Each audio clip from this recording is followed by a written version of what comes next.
I can do for live. Sorry for the no warning. I just wanted to check and make Right, sure it the middle happened. of a sentence. It's fine. I'm used to that. That's how I like to start my live streams. No Absolutely. warning, just go. It's fine. That's fine There's no one too. watching, no one waiting on us, so we're all good. We're just gonna hang out for a little bit while Okay. Love it. folks join in. Yeah. That'll give me a second to pull up all my Well, things that closed Go. from the restart, because it didn't do that automatically. What a cool guy. nice. There we go. We're popping. Right, there we go. No, I think our friend. Oh no, he's still there. He's still there. Let Ben know that we're live now. Very good. The talkback. We don't need music for the talkback. No, we're Make just, our own music. yeah. Well, Make our own music. Yeah. Oh boy, did I just start something. I'm so sorry to everyone watching.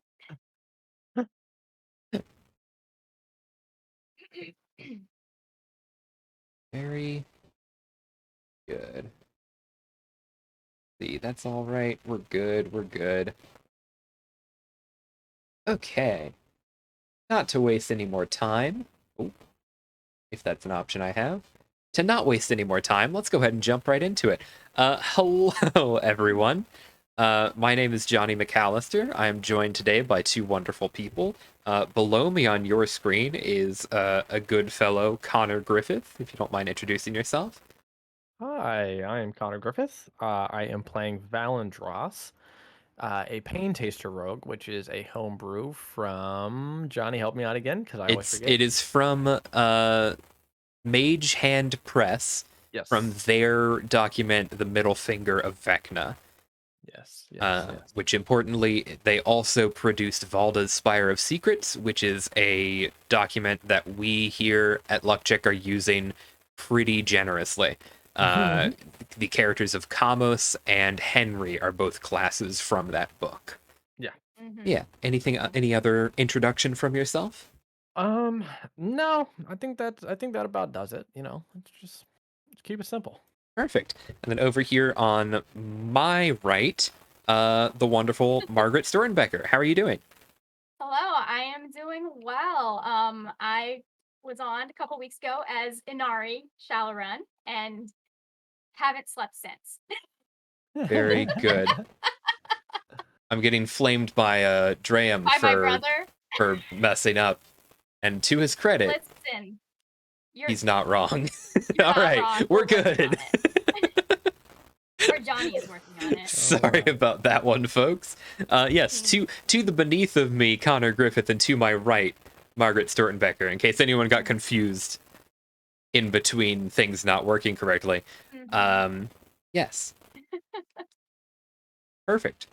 We look so similar, it'd be easy for them to get confused. Absolutely, yeah. For sure, yeah. Okay. But yes, thank you so much for stopping by, everyone who's here and anyone who's watching the YouTube video.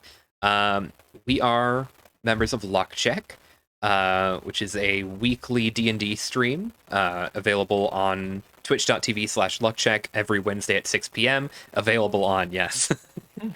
Very important to get that in there.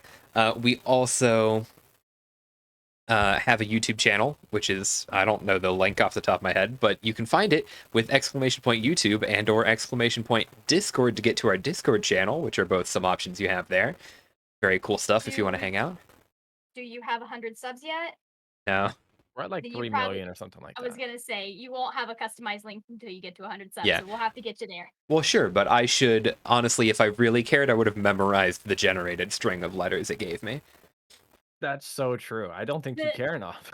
If I was cool, Ridiculous generated stream of numbers. if I was cool, I would know that string of numbers. Okay. Listen, y'all, you can just do what I do and search luck check. Yeah, exactly. That it's is free. true. That is true. It'll come or through. what I did this morning, because usually y'all come up in my subscription feed. So. But unfortunately, we did not this time around. Very good. No. Okay. There's a good reason for that. Because you weren't subscribed, clearly. That's the obvious answer. All right. Yeah. But to just give a bit of clarity as to what we're doing here, what this format is, this is our weekly or semi-weekly talkback stream where we get one of the DMs, so either myself or Tovi, will hang out with a couple of the players, ask some questions, talk to each other, answer some viewer questions from chat, some questions we have on the Discord, and just kind of hang out, have a good time. We're not scheduled for like a very long stream. It should be just like 45-ish minutes, if that even. But happy to have y'all here. Thank you so much for joining me, and happy to have everyone in chat. Yeah, exactly. I've got nothing else. Let's go ahead and jump right in to the first very important question, which I'll go ahead and offer up. If you looked at your life and formatted yourself into a Dungeons and Dragons class, what class would you be and why? Oh my goodness. Oh man. Probably be the most annoying bard ever. Just knowing my general personality, because I'm a storyteller, I'm doing YouTube, all that stuff, but also when I was younger, I used to sing, and I used to sing all the fucking time. Very good. That is fair. Man, I So, don't. For me, I mean, the only thing that even like comes close to making sense is artificer, because like mhm, I use technology all the time, yeah, and none of the other ones really make sense for me at all. Perfect. yeah. They I they mean, don't have writer as a class for obvious reasons. they've College of Scribes Wizard. That's an option. There you go. Oh, yeah, I'd probably kill myself with my magic. Just knowing how well life is going for me right now. Oh no. Um, if I had to choose, Mhm. I would say I would format myself to be the best way I can put it is I'm an Oathbreaker Paladin. And my reason for that is that I was one, there are three things that are true about me, Jonathan McAllister. One, you can't see my finger because of the blur. Two, I was raised incredibly conservative Christian. And three, I Mhm. am no longer that thing. So my That is entire fair. personality is I have left this very conservative, strict That faith is that I used fair. to be a part of. Oathbreaker Paladin. That's Oh funny. man, When that's I very when I fair. hit someone, you take necrotic damage from the unholy eminence coming from me. I don't know if that would qualify for me because I'm no longer conservative, but I used to identify as a Christian. So that's like, Oh, I yeah, I definitely don't count myself as either. Yes, I yeah, have no, I moved in don't a blame different you. direction. Don't blame you. Yes. Um, very good. I have a couple of questions, but I want to bounce off the opportunity for anyone to ask some questions. Mhm. So I'm going to bounce off to whoever comes up with their question first. Well, I have my questions written down, so that doesn't seem fair. It's just Unless whoever. you also have your question first or written down too, Margaret. Some vague ideas, Okay. It's Okay. just it's but just whoever says it first. You're the winner. You win the stream. We get to I go mean, home. we can go on. So this kind of gets into character building just a teeny bit, but when we're talking about pantheons, one of the things I ran into was D&D at least has some very certain decisions about how certain like entities are, like death and like the ocean, or not like, but like Tempest. Right. And part of Anari's like inspiration was kind of the idea that something as neutral as the ocean could be good or evil. Yeah. So I think it's very interesting to see how they interpret it, and like what do you do when you disagree with how they interpret that particular deity, which my option was just to create a completely new one. Yeah. Exactly. I think that's a good point, though. If you are a player who's trying to play as a cleric or a paladin who serves some deity, or even a warlock who has created a pact with the deity, um, you have a couple of options in the sense of I can work with my DM and say, hey, I think it would be interesting if we flavored this god or deity or this pantheon to work like this. Or your DM could be like, I know exactly how this god works, and you're going to have to trust me on that. And that can be a little bothersome because sometimes it turns out in a weird way. It's just like, I want my character to be a good person who serves a god that they trust. And then your DM is like, your god's an evil god now. And then you're just like, but I wanted, that isn't what I wanted. Right. Yeah. Um, so there can be some difficulties there for sure. Yeah. Uh, For a good example, and I hate to cut you off there, yeah, good. but Valendros was like exactly that, right? Like I brought the character into this game, and like his whole thing was he served under God, or like exactly like God, right? But like a God, you know what I mean? Like I didn't care which, just a God, but I just always had pictured like creator God, just because that's what I do. But like I knew that that doesn't make sense in the world of D&D, so I Right. was like, Johnny, what do you want to do? Like just this last week, we had come to a solution on that, because we didn't really talk about it much before, but yeah, like that's a great example of what you're talking about. Yeah. I think bouncing off of the idea of talking about gods, and you mentioned like talking about like a specific god, or um, in this terms, like we're trying to, how do I want to word it? There is a lot of dangerous particulars that you can get into when just saying, I want to worship a god. Because if the god that is made for the campaign, and especially for a live stream where you're trying to put on a show, you have to be careful that the god doesn't step on any sensitive topics or any sensitive, like, especially trying to not have any gods represent any real gods in the world, Yeah. or any things that are actually worshipped by real people outside of the world of D&D. um which gets into some interesting spots where you can get away with certain things, like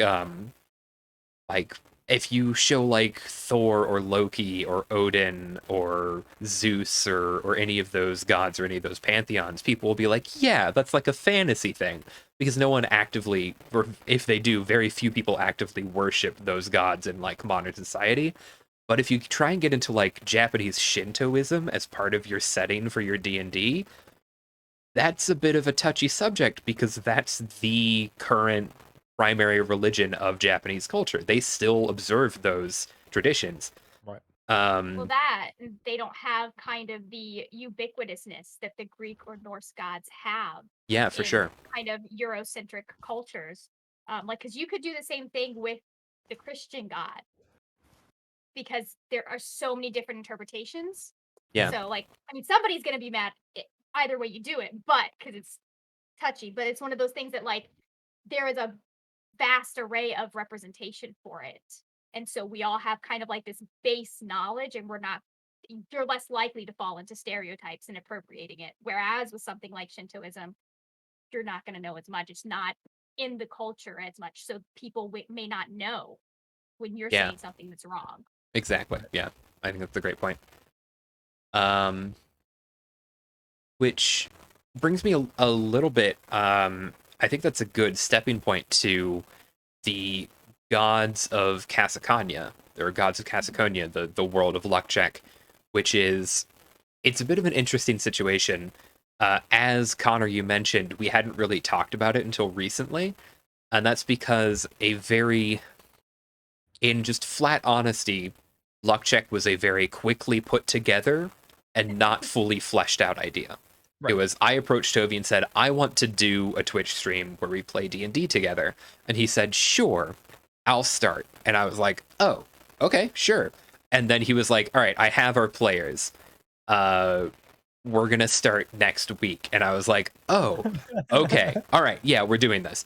And so we've been coming up with the world as we go. And so in between weeks, I do a bunch of world writing and then send it to Toby. And he's like, I like this. I don't like this. I like this. Or let's use that. Let me use that. You keep that for later, like stuff like that.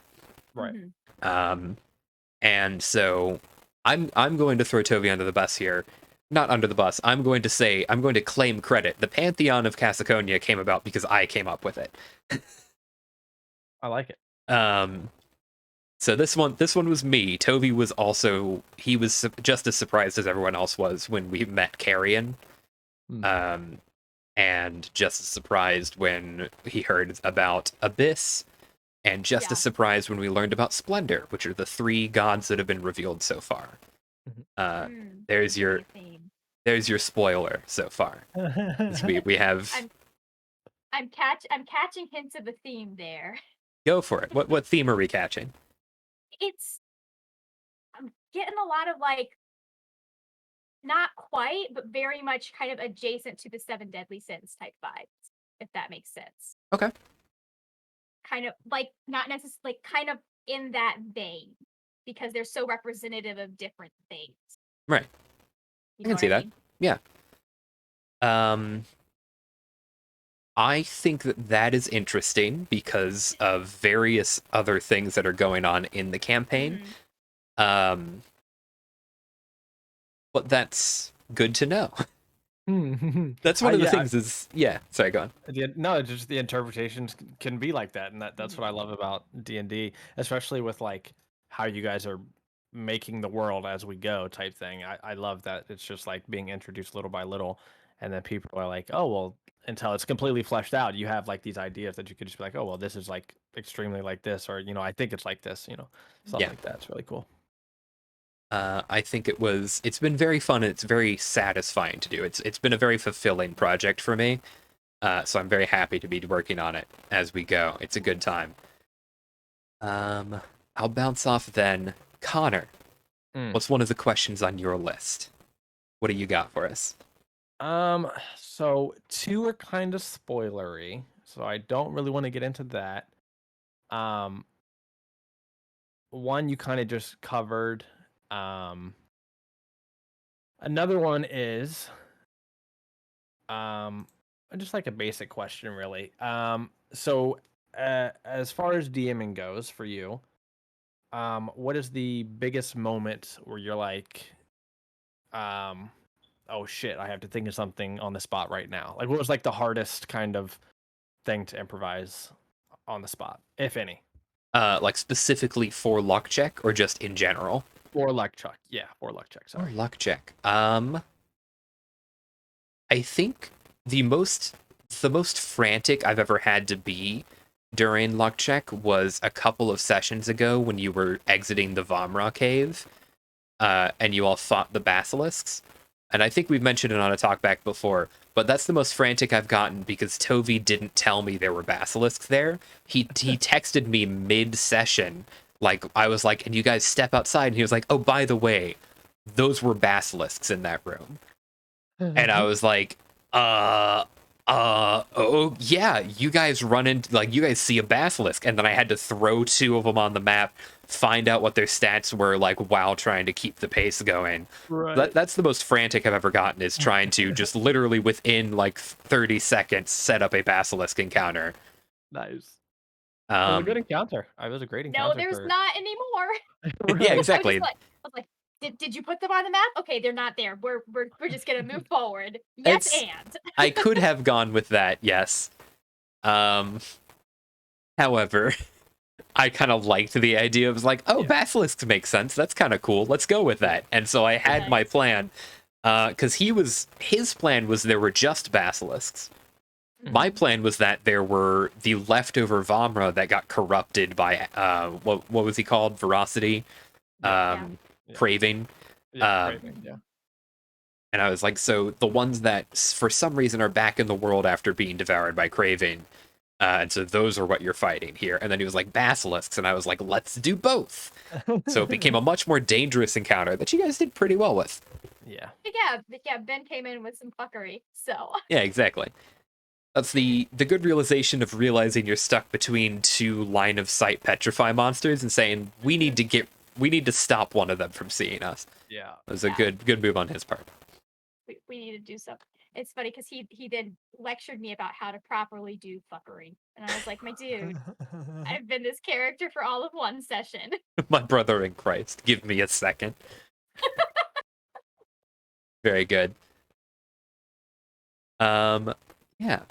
Other than that, truthfully the thing that gives me the most trouble and that I have to frantically, or not frantically, but that is the most difficult for me is coming up with a name on the spot that I'm not ready for.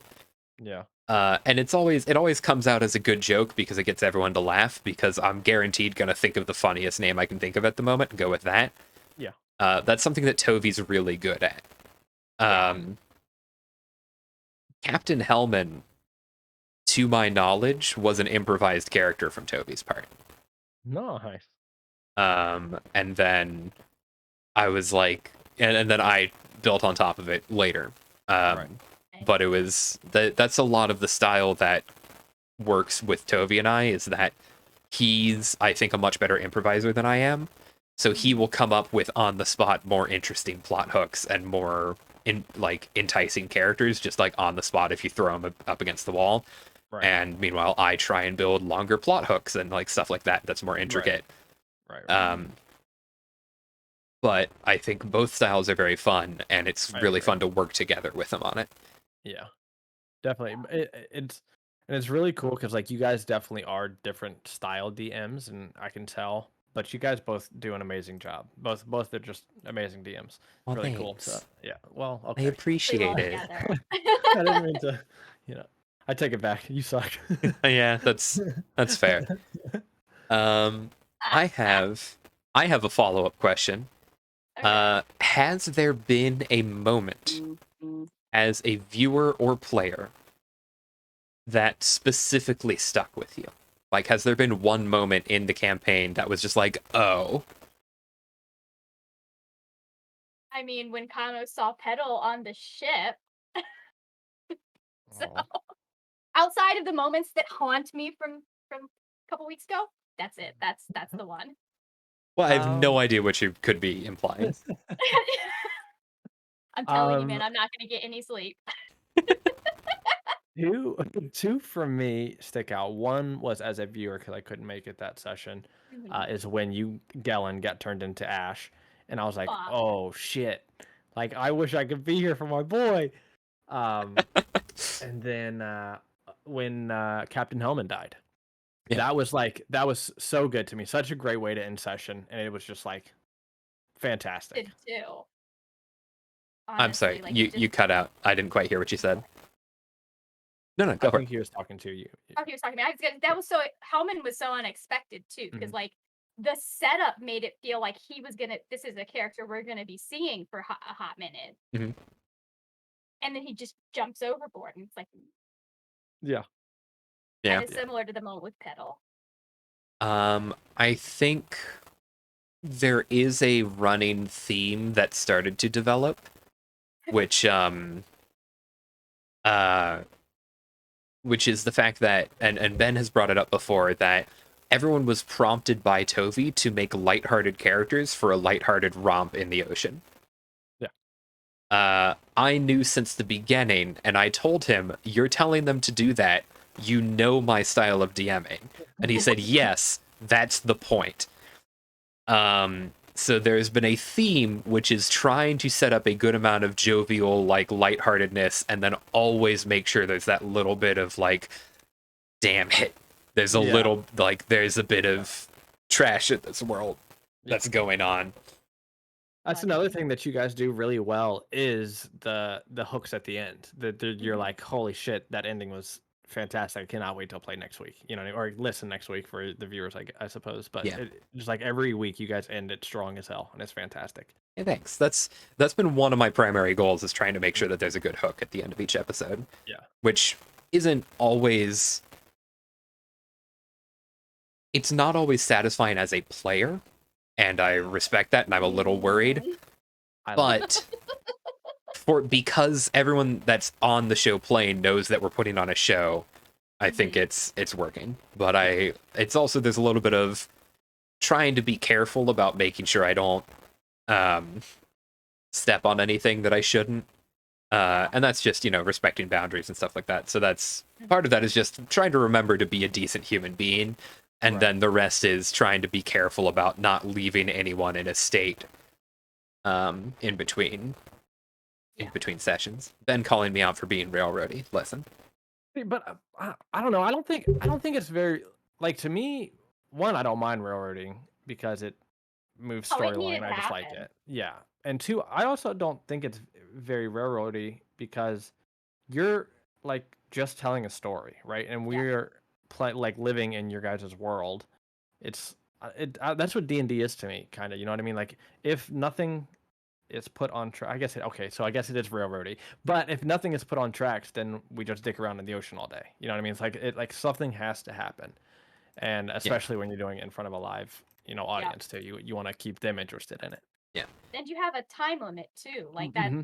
changes the decisions that you make as a player sometimes. Yeah. Right. For sure.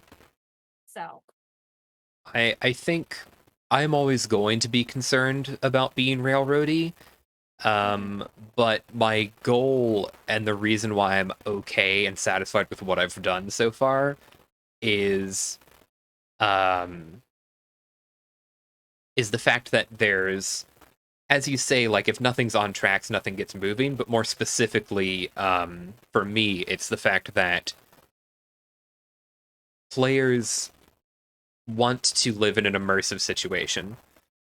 And so the reality of that is the world around you doesn't stop because you're doing something else. Right. And that's been one of my core tenets, like always as a DM in any game I'm running, is the world around you is going to keep doing things regardless of if you're there or not. Right. Which is why King Casimir is showing up places, because he's doing something. Yeah. He has a task at hand, and if you interact with that task, he's going to show up and beat the shit out of you. He needs to be there as this looming threat of just, hey, the Skull Crusher's around the corner. What are you gonna do? Right. Right. Um, Uh, but yeah, I also feel like as a DM, uh, like not railroading is hard to do when you're trying to tell a story for one, and two, if your players aren't pushing a plot forward, right? If it's just a whole session of fuckery, it's kind of like we had fun, but we didn't do anything. yeah. So that's why you have to kind of, And well, this happens at the end. there's a little bit of that in the Luck Check crew, and Mhm, that's okay. mhm. It means that the funny moments are very funny. It means that the Yeah, lighthearted moments are very lighthearted, and it's good. And it means that I don't have to make like it. You're taking so much effort out of my job, which is really right, nice. right, But occasionally, it goes on for too long, and then I'm like, "Hey, something's happening out here. You should go check it out." And they're just like, "Well, I don't want to check it out. That's railroading." And I'm like, "No, there's a thing over there. right. You can check it out. You can Yeah. ignore it." But you Yeah, can. Yeah. Um. That's Sorry. my players are still figuring that out. That they're like, where do you want us to go? And I'm like, I am going to give you options. Because it really depends on like what game you're playing. for Yeah. sure. Because like if this was a home game, my last session would have gone down very differently. But I was like, there are certain story beats that need to be hit. I know what's going down. I know this is my last episode. Let's go. Yeah. You know, it's different based because you have certain stuff you've got to do to make sure that you're telling the story that you want. Mhm, Yeah, for sure. Um, and focusing and moving on what's supposed to be like not necessarily supposed to be happening, but what you've built right, Yeah, and entertaining the viewer because I think because you've got that second. because Yeah. I think the important thing is that it's not mine and Tovy's story. Mhm. It's our world and it's the player's story. right, It's Yep. whatever they're doing is the focus, but we just want to make sure that the world is still moving. Like we're not going to pause things on Port Kailano because you left for a while. Like if you come back, right. things will be different. Right. That's just how it should be. Um, yeah. All right, I'm gonna And even pop. the big ones, sorry, and even the big ones, you see people dig around. Yeah, Like how many times? How Yeah, many times have you seen like Critical Role? They get like there's a shopping episode and it takes forever, but it's hilarious as yeah, fuck. yeah, for sure. So Those are absolutely fine. yeah. I'm gonna put you on the spot, Margaret. Do you have any more questions? you covered my other one actually, because I was going to talk about like when you're making a pantheon, how do you take the care, like, or what are your thoughts on how you take the care to be inclusive but not appropriative? You know what I mean? Yeah, that's it's one of those things where it's both difficult and it isn't difficult Yeah. because a lot of it is just be a good person. Mhm. So there are things that should be expected of you regardless. So follow those things.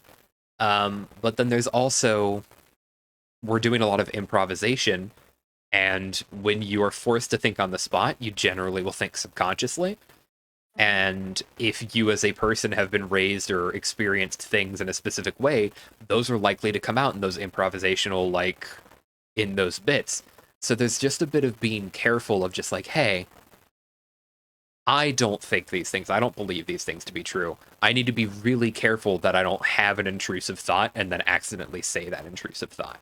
Right. Because that's the big danger is that I accidentally say something that I don't mean and then actually like genuinely tread on something. Right. Um as for taking care to avoid appropriation, um that can especially be difficult when you're doing character voices. Yeah. Which is one of my biggest weaknesses. Ben will like to rag on me a lot because I'm bad at character voices, and I have been for a while. Um, and I think Toby's very good at it. And so what ends up happening is, if you're not careful, your character voices can turn into just a I am a Irish person, and this is what I sound like. That wasn't me doing an Irish voice, but you understand. Um, but instead, just the idea of not every dwarf has to sound Scottish, right? Not like you shouldn't expect every character in a race of D&D to sound a specific way based on a stereotype you have of that. Um, so there's some options there.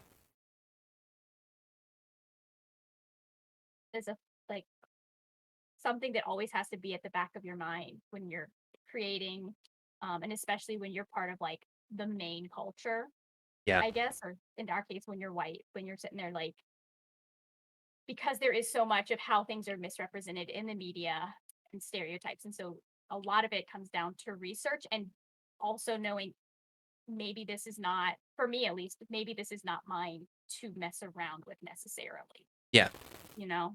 I Like can see that. we have yeah, we have a player in my group who is Lakota, and she's my main guiding force in what's going on with this character.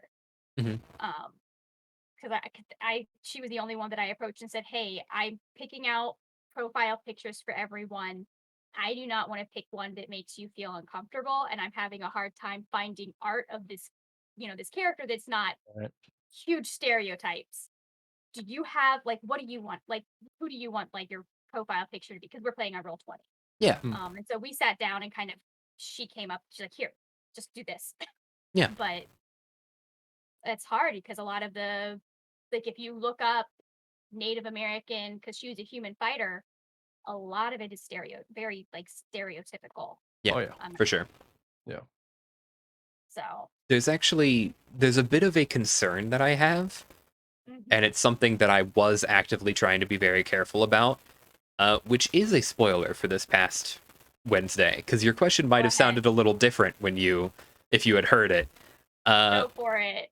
the characters have entered a desert region and Yeah. have entered a pyramid Hmm. with pseudo, or not directly, but like inspired by the idea of hieroglyphics on the wall.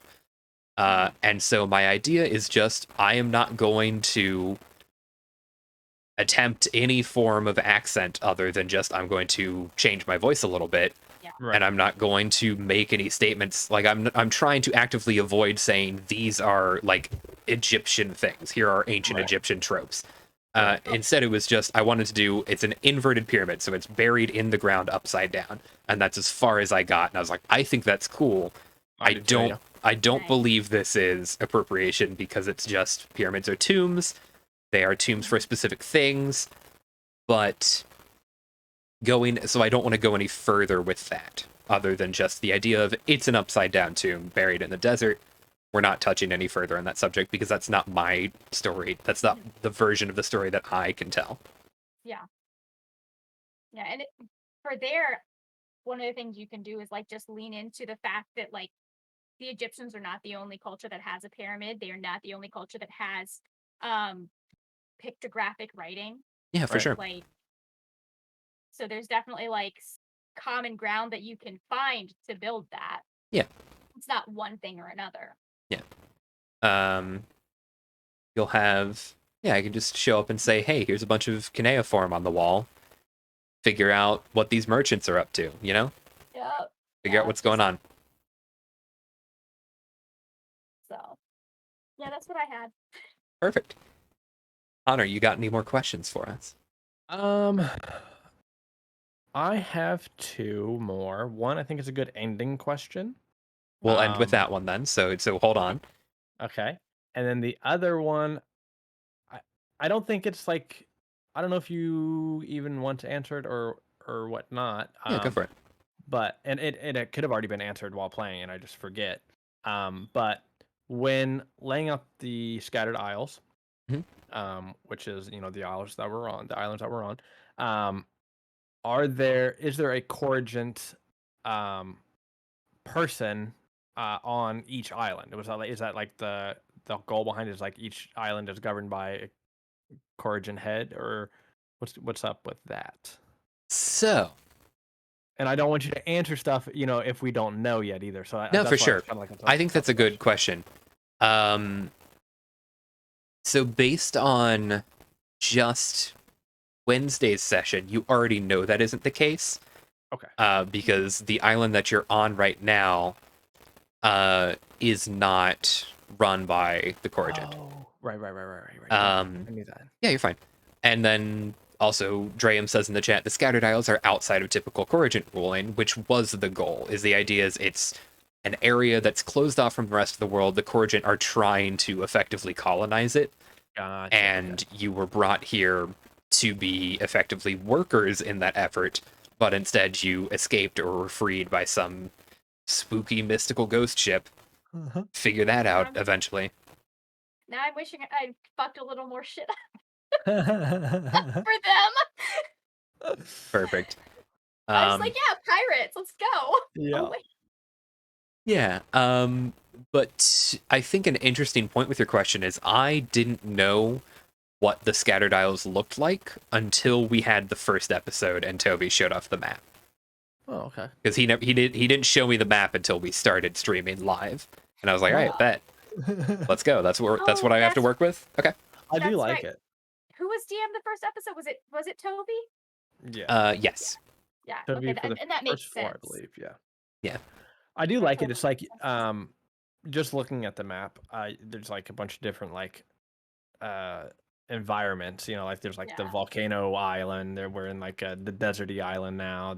I really Mm. like the different type of Yeah. yeah. For sure. I think that's just credits to Toby being a good map maker, and I am not a good map maker, so I was happy to say, hey, go ahead and take care of it, and I'll work with what you make. Hell yeah. Which Or- is why we didn't have a zoomed in map ready for the island that we're on right now, which is because I was leaving it up to you guys as to what island you wanted to go to.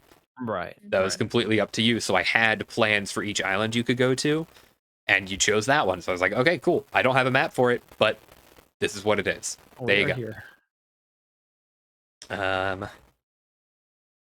Yeah, I'm just checking really quick. If anyone has any other questions they can think of, I do have another question I want to get through, but I want to make sure I'm not missing something.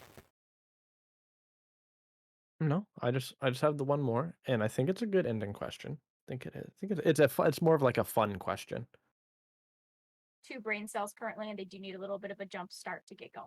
So Understood. Okay, so I'll have one more question, then we can get down to your ending question. All right, nice. If you could run a campaign in the setting of any book, what would you pick? Oh. I have 2 immediate answers, which are my 2 separate ones. One is I am a huge fan of this is the problem is I'm a huge fan of the Witcher series of games and like the Witcher stories. Mhm. I don't particularly care for the author of those books and some of his opinions on things. So I'm not going to say the Witcher books, but just the Witcher world. Yes. That's fair. That My is other fair. one is the Redwall books by Brian Jacques. I grew up on Is that those. the little mouse? I believe it was. Yeah, the Yeah, Those mouse. those Mouse fun. guy. I never No, read those, but I always wanted to. I just They're they're very didn't read fun. very well. they're very Nice. good. Do you got an answer, Margaret? You want to go first? I do. There are a couple of worlds that come to mind. The one that I would like just have so much fun in, just because I want to live in it too, is the world of Camp Half Blood with the Percy Jackson series. Okay. Just because it's my favorite series of all time. Like you haven't, nothing has topped it in 10 years. And then the other one is I really like Leigh Bardugo's kind of Grisha world that she has created, where like magic is a science. Yeah. And there are all these different interesting things about it that goes on and the system there. That would be a kind of cool world to set a game up in. Yeah, So for sure. I am going to be unfortunate and just tell you that I have read neither of those. no, you're good. You're good. Alex, however, is a big fan of the Grishaverse. Yeah. Um, Um Percy Jackson, if you're watching and you've never heard of it before, it's a middle grade series based on a kid that's the son of Poseidon. So yeah, it's a retelling of Greek mythology. perfect. So Did you have an answer, Connor? Yeah, I have a couple. Lord of the Rings was like a big part of my childhood coming yeah. up, so, but it just like fits the D&D world, right? So it's just like it would Hmm. be perfect. And then also I've been reading or listening to on Audible a book series recently called Red Rising, and it's That really one. good. And I don't know if you guys have read it or listened to it, but it Brown, is. right? Say again. I said Pierce Brown, right? Yes, Pierce Brown. Yep. Yeah. Um, so it starts. It's like a future thing. The Mhm. world. They're like on different planets now. It's like Mars and all the planets in the solar system, and they're like class ranking systems basically, and the golds are the top, and then like there are low colors and stuff like that. But that world's really cool because they do this institution, they do this school where it's like back to the basics, so it's like medieval stuff, and you kind of forget you're in this future world for a second, Okay. and then at the end they graduate or whatever, and you go back to the future stuff because now they're back in the space program, and it's just like a really cool little series that That's I'm fun. liking so far, and it would be fun because like you could have a space campaign and a medieval campaign in the same Campaign. Yeah, sort of yeah, kind of that's at the really cool. same time. Right. Kind of That, like a steampunk kind of R- feel. r- right, right. yeah, that'd be very cool. All right. I think that's all of the questions that I have. If no one else has any other questions, we'll go ahead and jump to your closing question, Connor. I got Good, nothing. Margaret. And, and Okay. it doesn't look like my brother has any questions at all. Yeah, what an absolute coward, that Dram. So my question is for both of you, and I guess I'll try and answer it as well. But if you had to put together a crew of 8 people, in luck check so far in this world, so far, um, including players and NPCs, who would be your crew of 8? Relying on my memory. That's awful. Okay, I'll go ahead and start, because I think I can do this. Uh, the captain is King Casimir Ackerman. The first mate is that sketchy guy that we met in the alley when Toby was DMing. We don't know that guy's name. You The picked my th- top 2. yeah, the third one is probably going to be Valendros, because you fit in with almost every group that you try and join with, and so I feel like there's not going to be no issue of cohesion there. Hmm. Fourth is going to be, oh goodness, who's going to be fourth? Fourth is going to be Mateo Prentice, Nice. because he's a little bastard, Yeah, yes. and every crew needs a little bastard. So true. Um, and then fifth, sixth, seventh, and eighth are going to be Clancy West, the Krovik man from the Vamra area. Hmm. It's going to be a character who I genuinely can't remember his name, but I want to say was Wallace, and I don't think that's right. Oh, but I think it's so close though. Are you talking about I'm talking about the Hadozi pirate. Yeah, what is his name? It's close to that. I can't remember his name, but he's on my list as well. Yes. So that's number 6.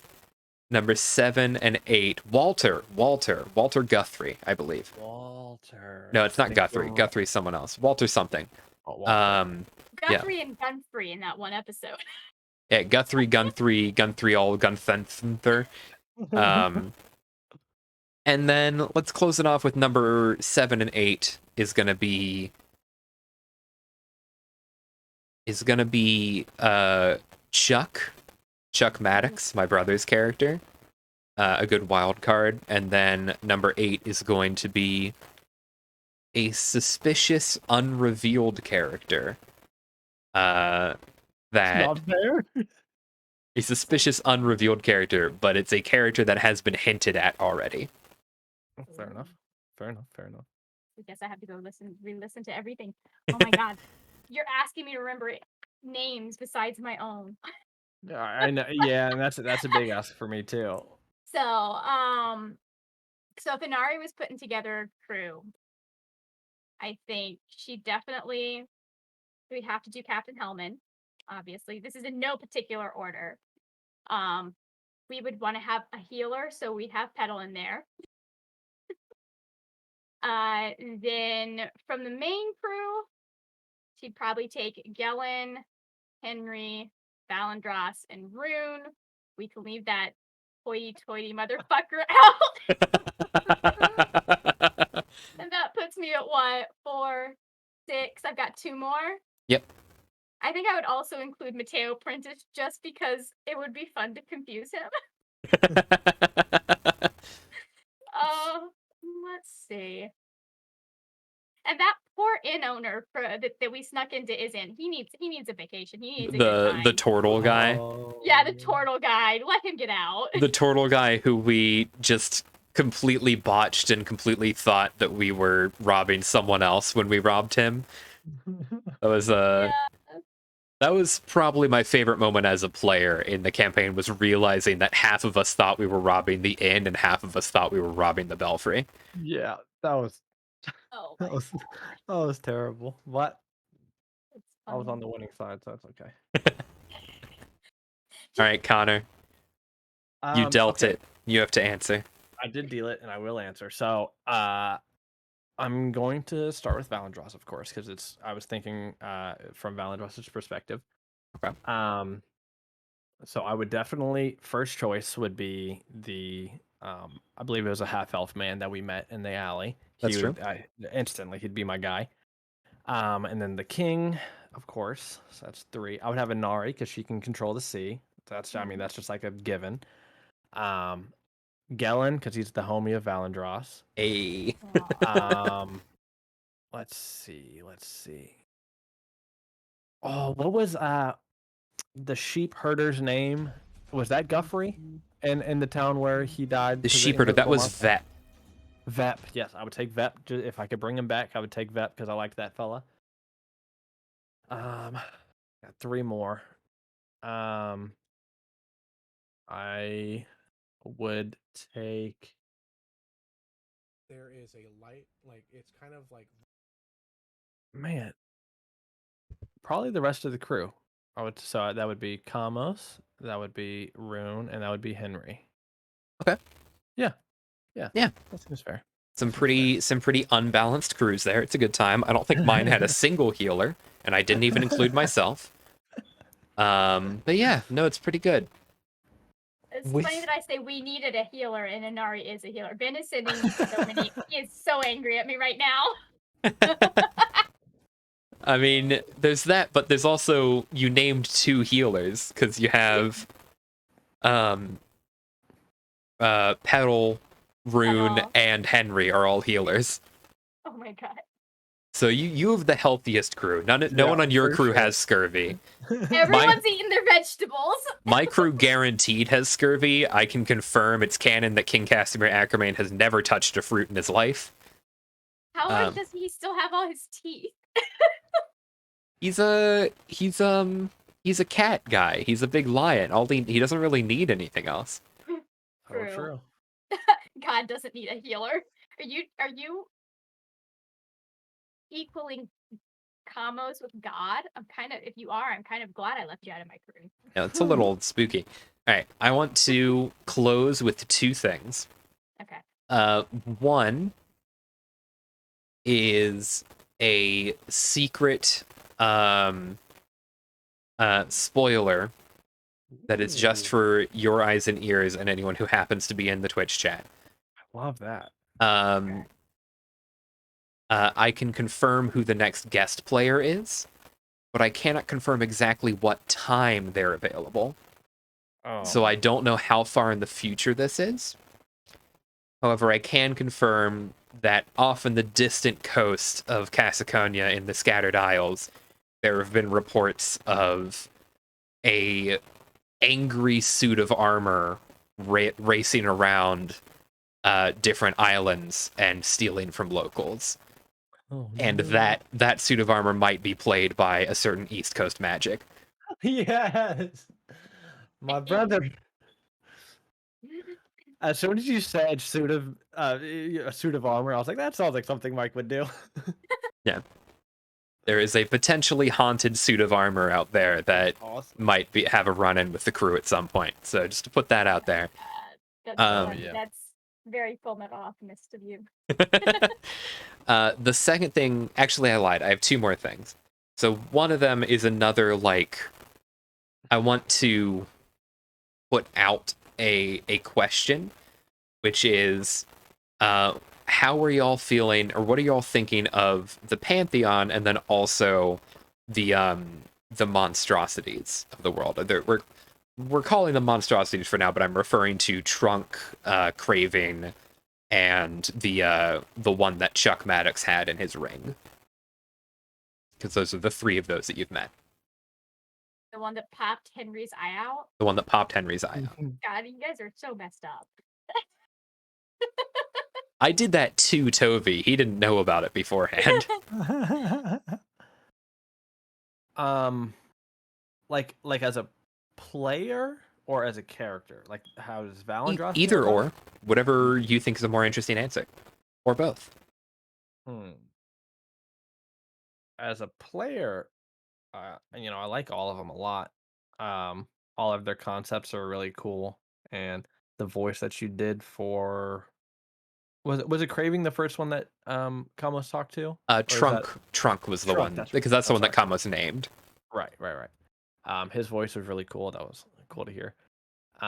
It hurts. Then That one I hurts my believe voice it a little does. bit. I believe it. Um, but for Valendross,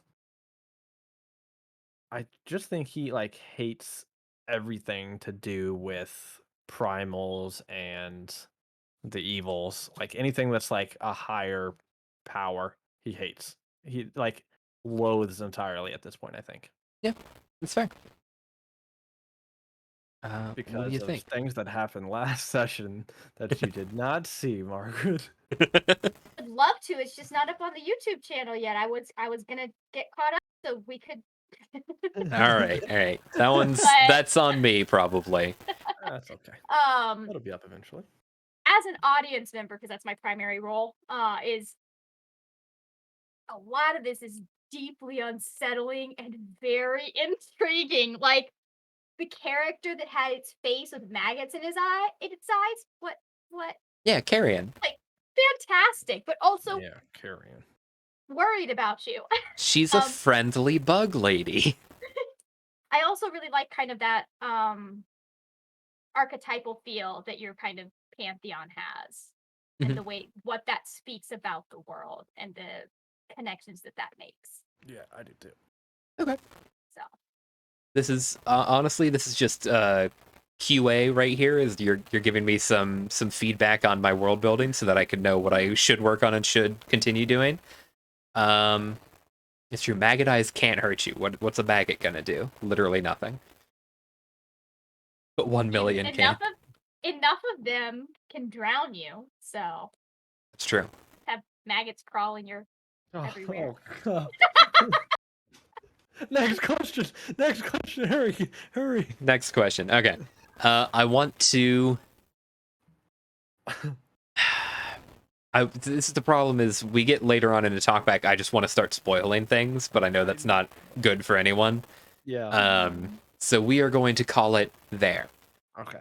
I want to do one last thing, which is give everyone an opportunity to kind of reintroduce or outroduce yourself. That's not a word, but don't talk to me. And just kind of say who you are, what you're up to, if there's anything that people can like find you at, any like things you want to plug, that's perfectly fine. You have permission to post links in the chat, stuff like that. And yeah, we'll wrap up with right after that. So I'll start with Margaret. Who are you? Who have you been? Who have I been? That's a good question. Currently, I am Margaret Stortenbecker, and I am primarily online as the word nerd, and in nerd, that's a 3 instead of the E. And I talk about books on my YouTube channel a lot. It's mostly the only thing I talk about. If you're at all familiar with BookTube, you can check my channel out. I do have kind of a D&D based or role-playing game based TBR game that I do because I am that person. So Very good. that's mostly me. I rant about shit on Twitter a lot too. Perfect. Connor, anything from you? Any closing remarks? No. Yeah, if you want to watch me stream some first person shooters, I do that every once in a while, I guess. But Yeah. But no, yeah, just just here chilling. Yeah, Living the absolutely. life. No worries there. And anytime you do end up having something you're up to, just, feel free to toss a link and we'll put it in the Discord. And that's true for you as well, Margaret. Anyone who's on here, we want to make sure we're kind of helping support everyone as much as possible. Absolutely. I have been Johnny McAllister. I am one of 2 DMs for Luck Check. The other is my good friend Tovi Trubnik. Between the 2 of us, we came up with Luck Check and then tried to start it, get a bunch of players that we really wanted to play with, and we're still looking for people to come work as group members and guests and just have a great time playing this wonderful game that we all love to hate and hate to love. Thank you all so much for joining us. We are going to go ahead and head off with a raid. Ooh, it didn't like that username. Give me 1 second. Oh, I'm gonna have to type it out. Rude of it. My God, my brother. Oh, that was you guys. Great, thank you. Yeah, no problem. No, it didn't like it. Why is this channel name not work? Oh no, we're Is he falling still apart. going? Let's find out. That's what I was about to do as well. 2? Swear to God. 22. I got an Nice. 8.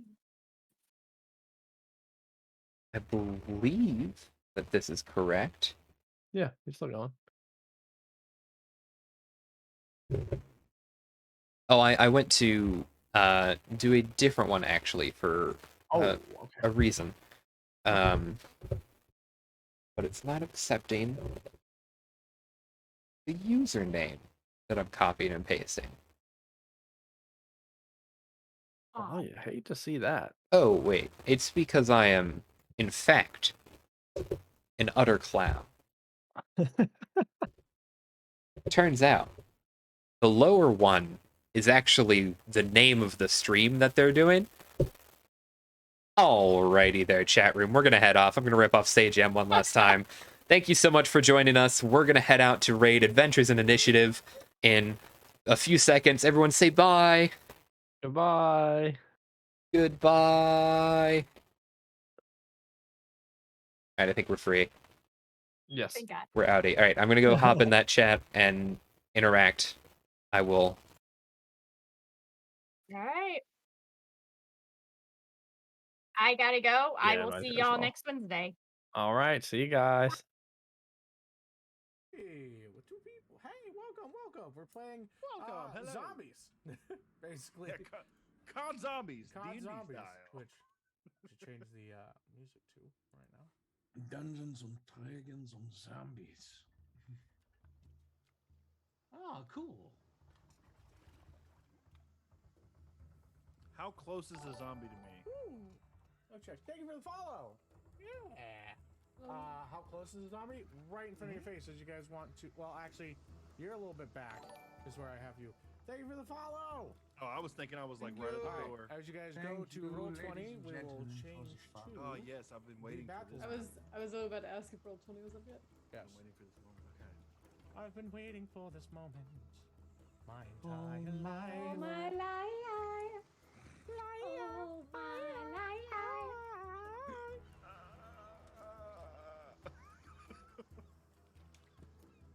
There. So are we assuming that the zombie's acting on like a set, like the last There. initiative of each of these, Oh, or? there we go. Oh, I don't know if we Fuck, can to assume. You are did right roll on a top of one, by 5. the way.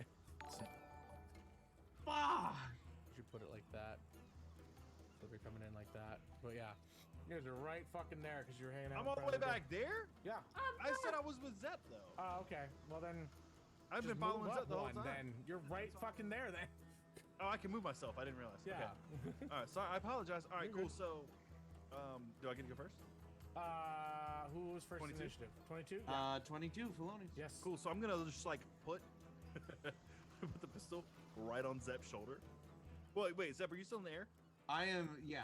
As Oh, okay, long never as, mind then. as long as I am able to, I would like to be in, like, as high up as I can be because I You're am in the- only you're in the- 3 you're in feet tall. Yes. You're in the rafters. Okay, that makes sense. 3 So I'm foot just gonna- 10. So like I'm 4 feet tall, but Right. he's 3 foot 10. And he's just like floating up as high as he can Yeah, to try and you'll see what he's gonna try to do. I got you. All right, cool. So I'm going to take a shot at the zombie that's in front of him since he's above me. I don't have to worry about hitting Zep. Nice.